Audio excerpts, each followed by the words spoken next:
This one I wrote from 2016, and it was written about when ISIS had gone through Syria.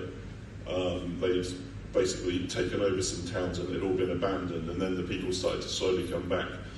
And I was particularly moved. There's a town called Bartella, I think it's maybe in Iraq actually, and it was the first day they came back, and they were ringing the church bells in defiance of ISIS, and I wrote this poem about that.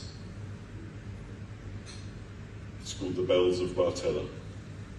I heard hope today, returning to the land, the hope thrown to the wind and scattered in the sand, the blood that drained and soaked away there, that brought with it death and the silence of despair, and the silence of the voices of those who lived in fear, the silence of the Western world where no one wants to hear, the justice that was silenced by the bark of Kalashnikov, and the silence of the voices calling off the dogs, the cries for help that never came, smothered by the bombs, mothers' cries for children, children's cries for mums, the silence of indifference. Where was God? Where was his love?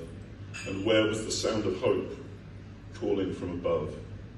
The desert was now waiting, ravaged by winds of war and the howling shrills of violence, for the sounds from long before, for the sound from all creation calling all things well, calling out new life, the peal of the bell.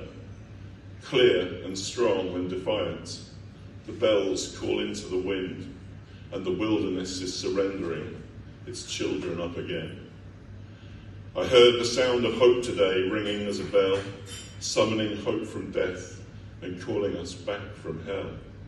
Like the silence never really came, for the hope never died nor lost its smile. Only the gaps between the claps got longer for a while. I heard hope today returning to the land, hope that had been thrown to the wind and scattered in the sand, now returning to the hand.